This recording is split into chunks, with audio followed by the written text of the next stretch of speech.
Association action. The Northern Michigan Wildcats are the Colorado College Tigers. Friday and Saturday, November 27th and 28th. In the arena. The Wildcats thank you for your support. And enjoy Sunday.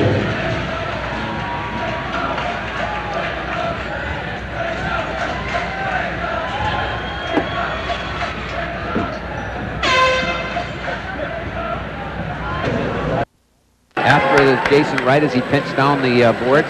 Young behind the net now, pushing it out in front. Kept behind the net by the Bulldogs. Young down the goal line. Tried to go in, couldn't make it. Now he sets up behind, off the Storm. A shot. Score! Ferguson!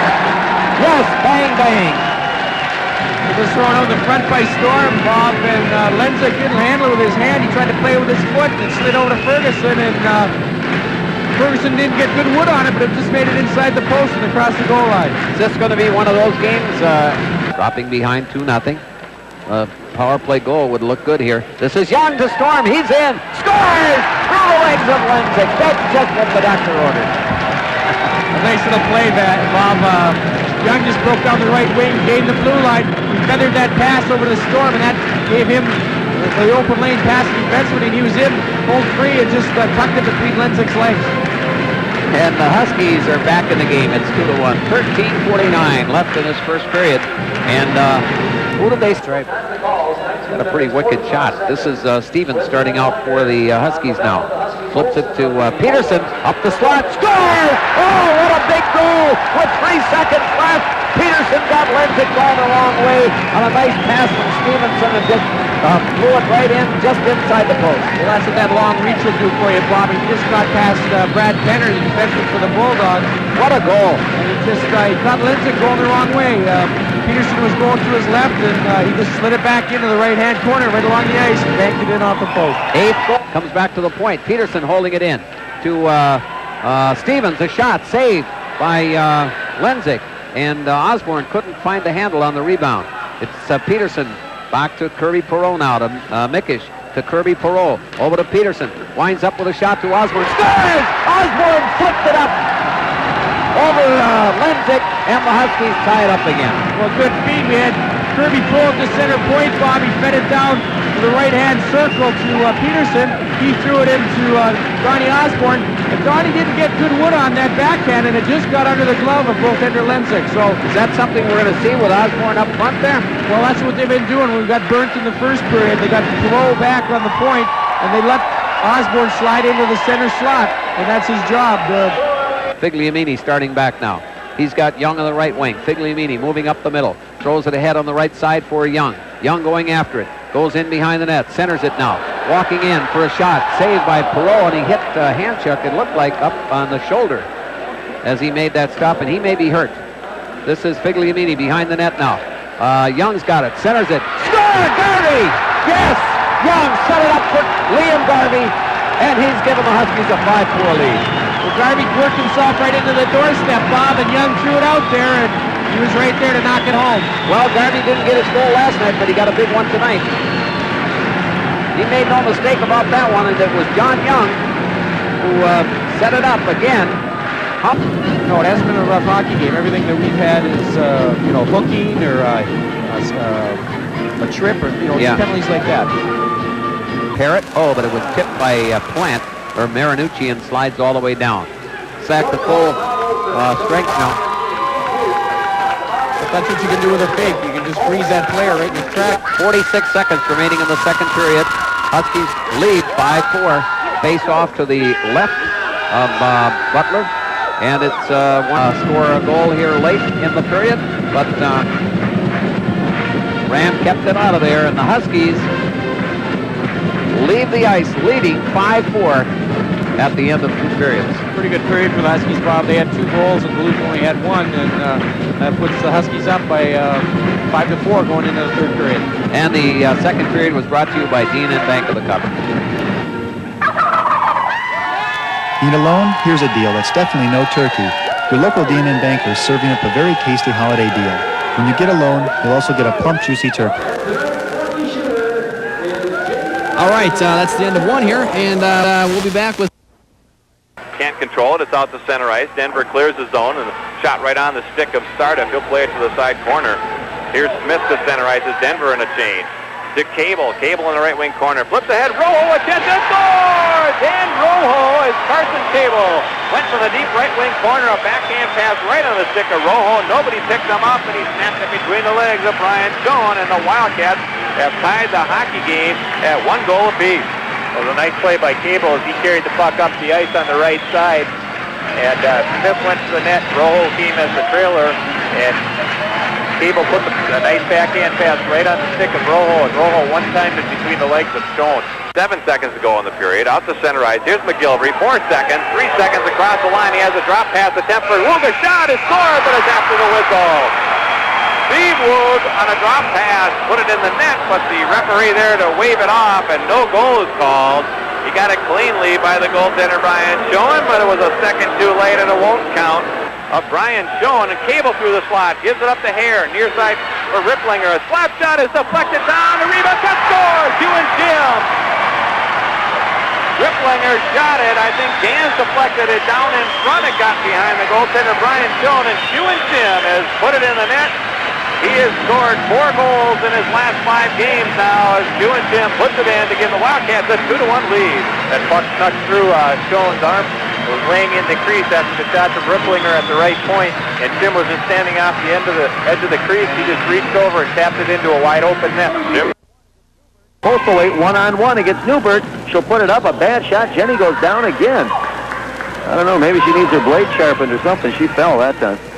Bad shot by Postal weight, and the Huskies still trail by 1.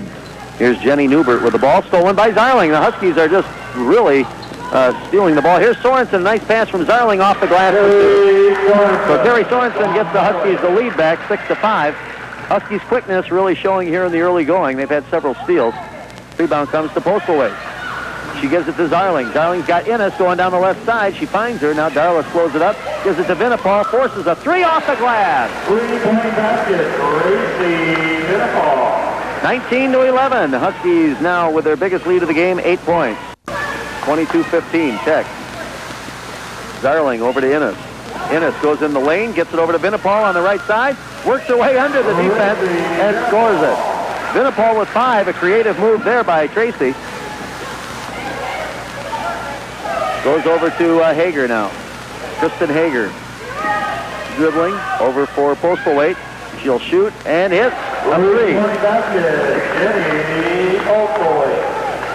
Jenny's first basket of the night after several misses, and it's good for 3. Jenny's got 20 points. Senior from Oakville.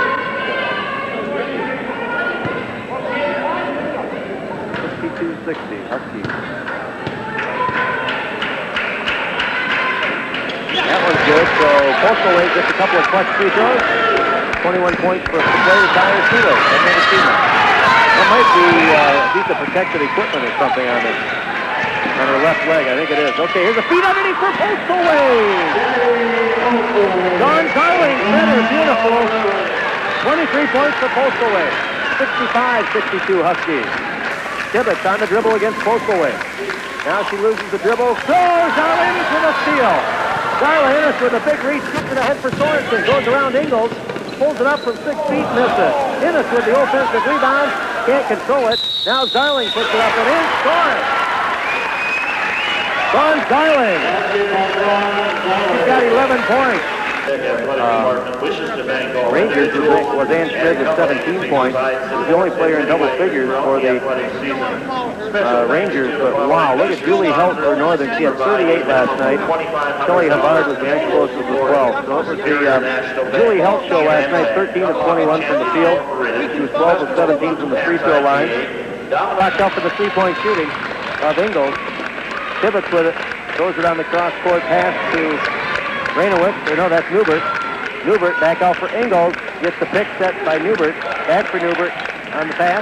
Newbert breaks the press. Gets it down into the forecourt. Postalweight guards her. Knocks it away momentarily. Parkside wants a foul. They don't get it. Here's Luloff. Over to Newbert in the corner for Tibbetts. Underneath. Scored by Press. Johnny Press with a big-time steal.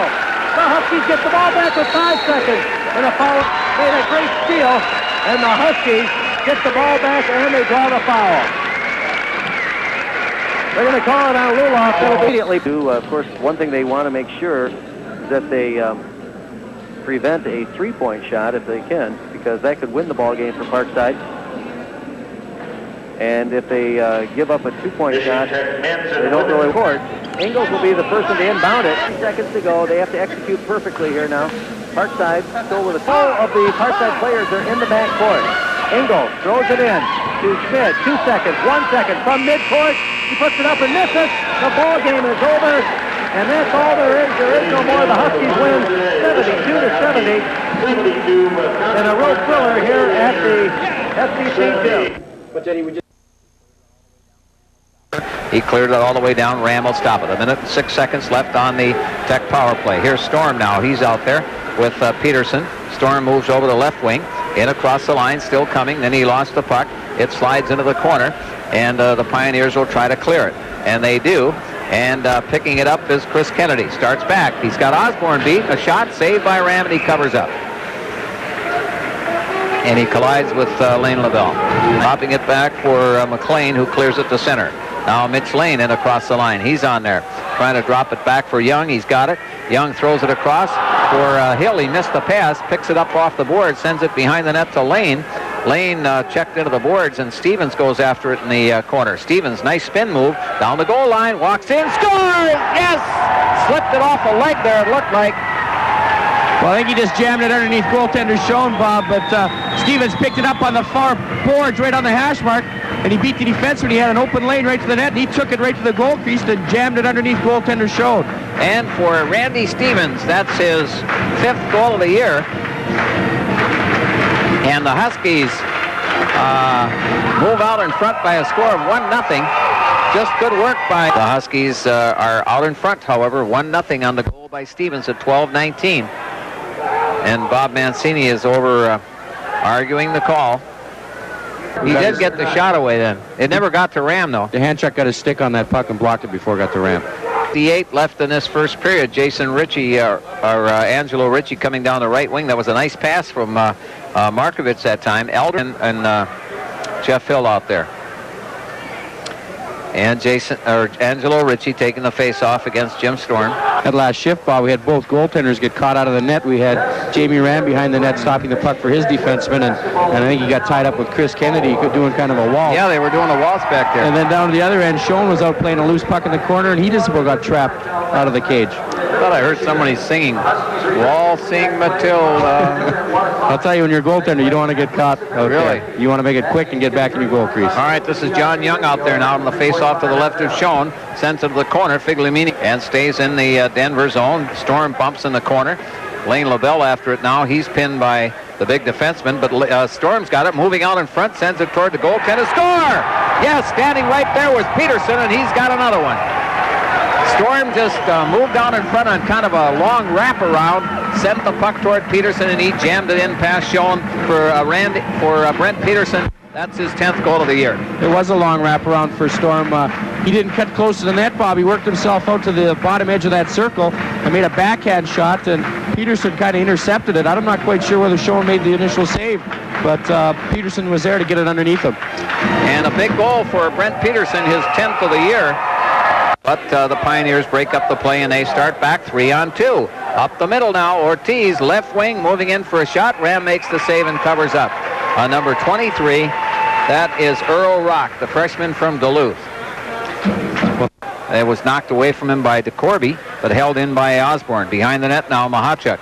Mahachuk centering it. No, shot it right at Schoen. He made a save, and it was a man standing right on the doorstep there, Lane. And a score! How did that go in? That was Mahachuk from behind the net. I don't know how he got it in. It must have gone off a leg or something. Well, Mahachuk made a nice play, Bob, in the fact that he was on the far boards, and he caught Schoen. Schoen was cheating on the play, threw the puck at the net, and Schoen was facing out toward the center of the ice, and it bounced off his pad.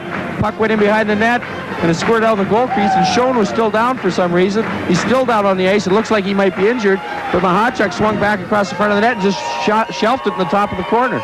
And Mahachuk, that's his first goal.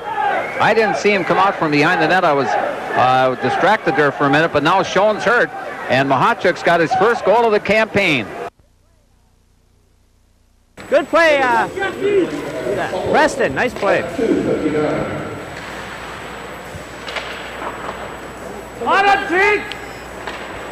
That's the way, that's the way. High man, high man. And high forward.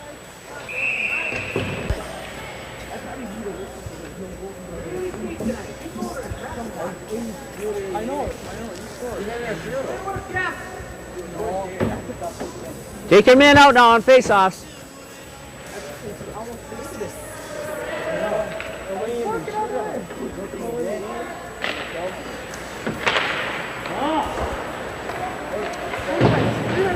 On him!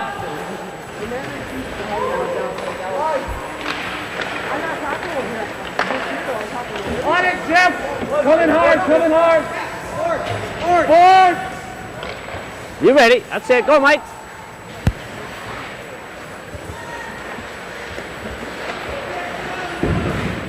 Yell, Preston. Let them know where you are. When you're, guys, when you're in front of that net, yell so the guy knows where you are. Let's go. Woo! Take him. Let's go.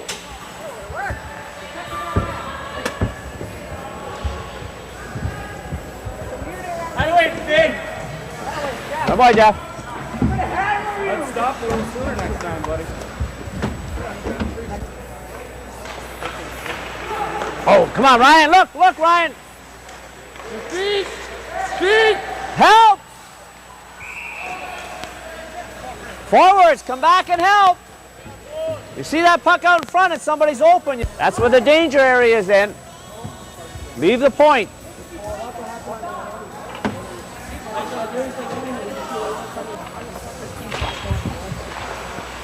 Take up your wing! On him, on him, on him!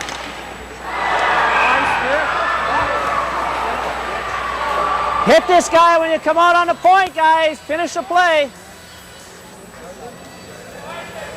Ryan, finish your play here.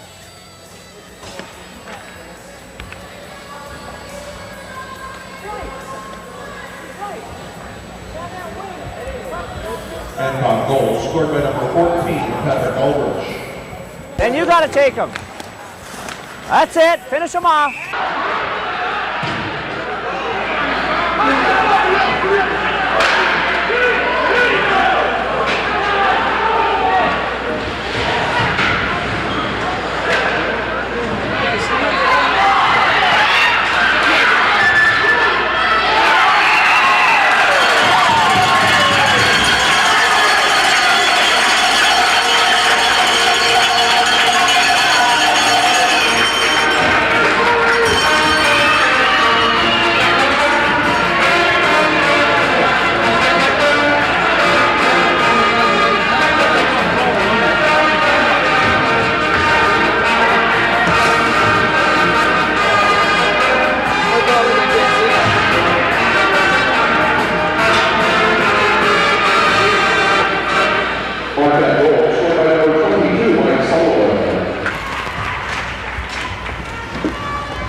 Goalie saves as the second period for the Bulldogs, Richie 6 for a two-period total of 17.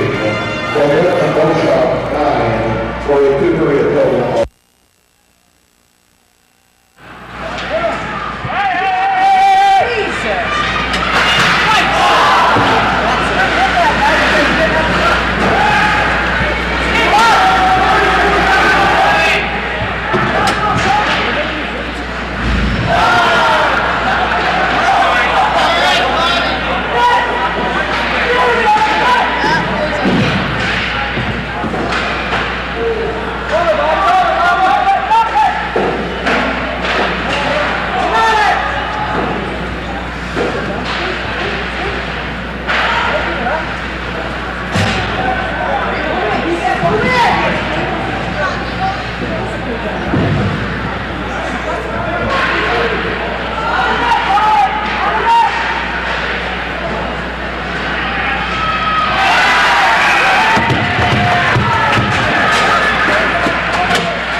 Sullivan. Assist number 9, Ryan Skilling. And number 14, Ryan Martin. First of all, Rick, let's talk about Jerry Sullivan. I know you graduated, or you came in the year after he graduated, but he played at Michigan Tech, and I'm sure you heard a lot about him. What was Sully like in his playing days here? Well, Jerry was still around when I was here because he didn't graduate right away. So I got to see him play. He was out practicing with us, and I've talked to John McGinnis quite a few times about Jerry Sullivan. John felt Jerry was the best hockey player he ever had here, and that includes Mike Zook. Jerry did not have an abundance of speed, but he was a Gretzky-type player. He just had a tremendous amount of common sense and just a knack to know where the puck's going to be. And as a forechecker, if you went on him one-on-one and you had the puck, most often he came away with the puck. But he was a great hockey player. The line that he played on, I know, is one of the most prolific in scoring in Michigan Tech history, too. Was it just that he worked really well with those guys in particular, or just he worked really well with everybody? Well, Jerry could play with anyone. If I go back to comparing him with Gretzky, I think you could put anybody on Gretzky's line, and as long as you go up and down the wing and keep your stick on the ice, the puck's going to be there. And that's the way it was playing with Jerry. I know he played with Lou Angotti, and I don't think he particularly enjoyed it because Louis was very unpredictable. You never knew where he was going to be, but they worked very well together. Switching gears.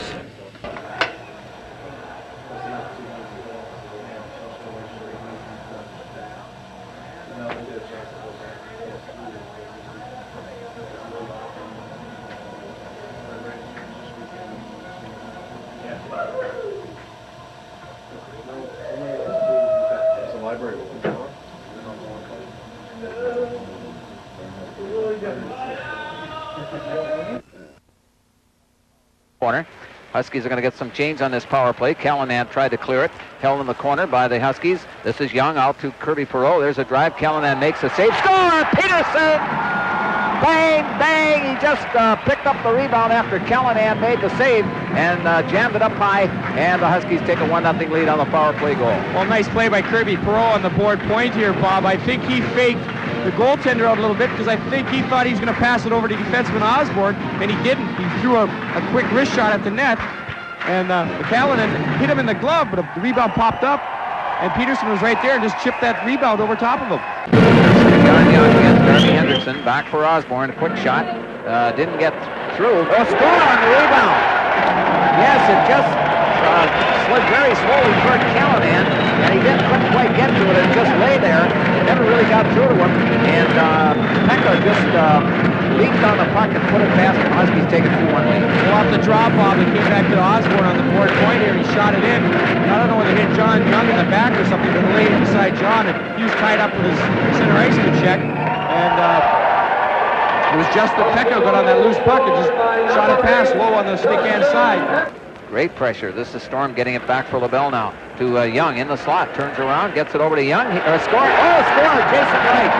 Yes, nice pass by Young to Wright, who was inching in from the blue line. And Peterson battling in the corner now. I like this combination. You know, a hand shot for the score. Yes, the puck came off the hand shot, holding in for a blue line, and he just buried it just under the crossbar. I think it was Peterson who made that pass up behind the goal line, Bob, and he went through the Minnesota defenders, slid all the way out to the point man hand shot. He just broke in and ripped back high over the glove hand of Callanan. Held in by Jason Wright. Flips it in behind for Mickish. Mickish gets it to Stevens. Walks out front. Backhand shot. Scores! Oh, yes, it was Mickish and Stevens getting together again. Well, Mickish did all the work behind the goaltender to his right, threw it back behind the net to Stevens, and he caught the goaltender coming the other way to his left, and Stevens was able to work out, wrap it around, and just jam it between Callanan's legs. Well, you know, the Huskies got off to a great start this year with these two lines that we're seeing here. This is Travis Richards trying to go coast to coast. He gets knocked down by Osborne, and he clears the puck around for John Young. Young ahead for Storm, going one-on-one. Now trying to line up a 2-on-1 to Young to Storm over to Pekka. Score! Oh, what a play! What a great play! Tic-tac-toe up the ice. It was, Bob, and I was going to make the comment that whenever we have Young and Storm breaking up the ice, they use each other so well. They headman the puck and the other one catches up for support. And just a great feed right across the front of the net by Storm to Pekka.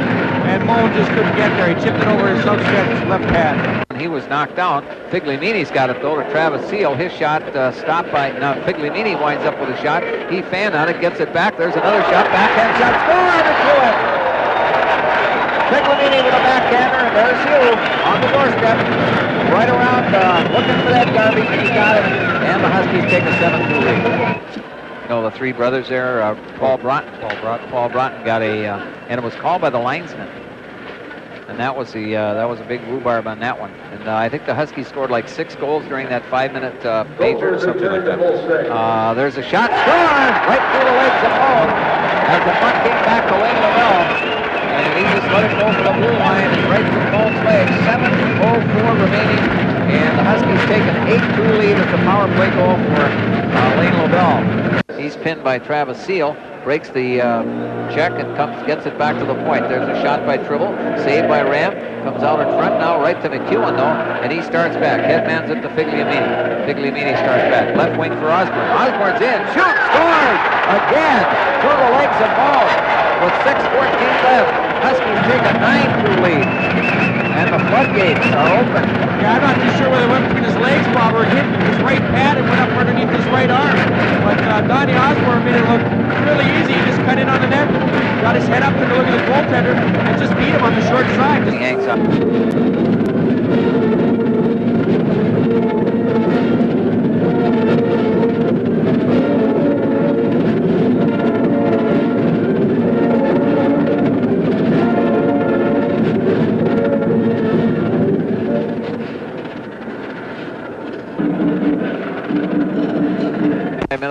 Travis Richard. Right to Lavelle, now to Storm along the right wing boards. Storm, to the side of the net for Young. Score! John Young. Here's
third period brought to you by Lighty.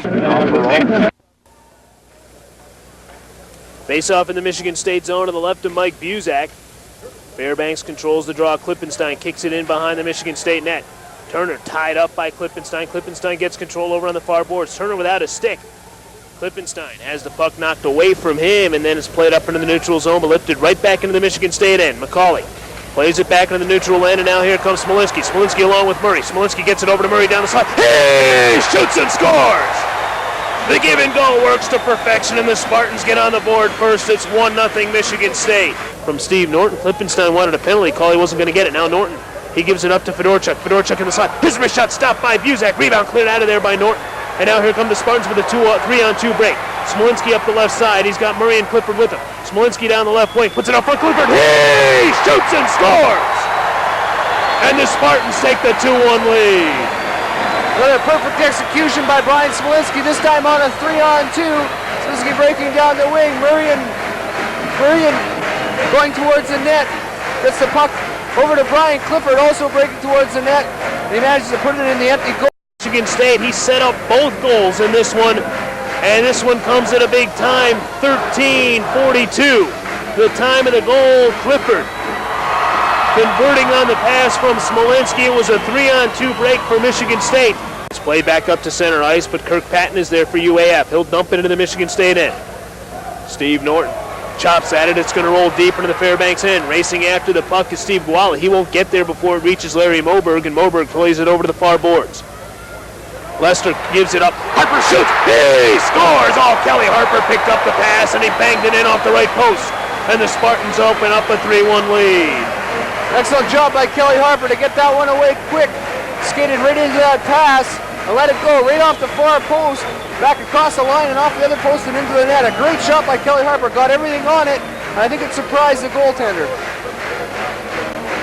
Kelly Harper with the goal for Michigan State, and the Spartans open up a 2-goal lead with 4:04 to play.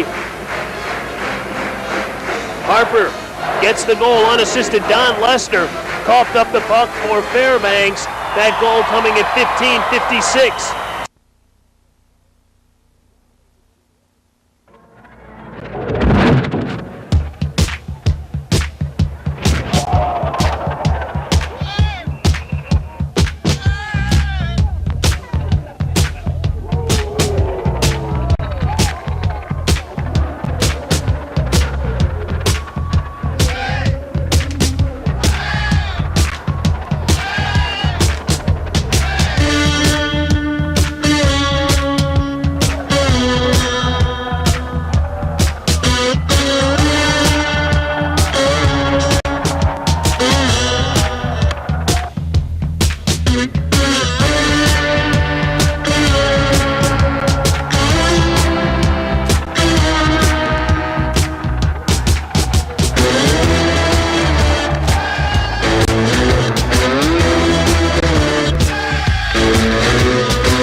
Luckett trying to go on a breakaway. He's in. He got partially hooked. He scored. He broke away from the hook and went in and scored. And the Huskies, not a shorthanded goal though, no regular strength goal that Huskies have just come back to full strength. Mickish picking up the loose puck in center, fighting off the hook, and scored his 9th goal of the year. Huskies take a 3-0 lead. Fred Peterson gets the assist. 18-20, the time of the goal. You gotta like that.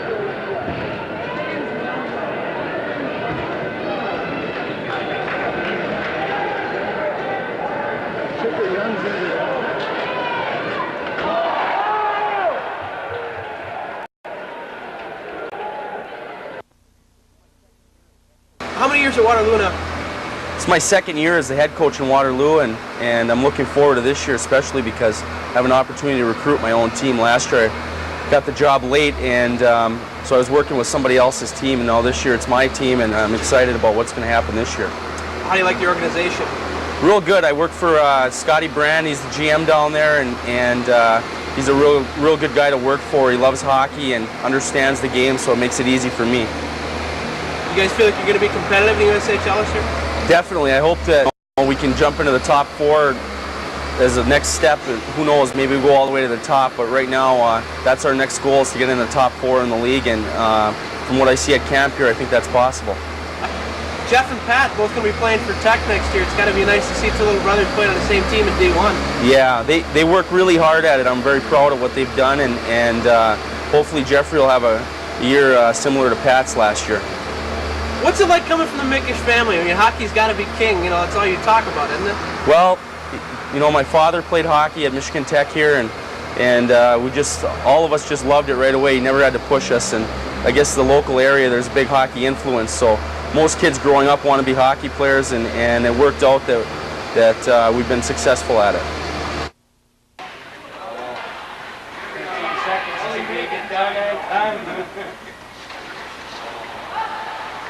The goalie was just waiting for him with the stick out. Pick him up! There you go. Come on, Aaron.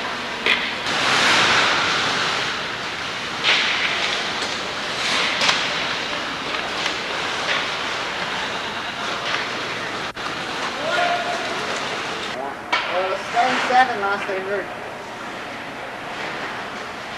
Look at Siggy.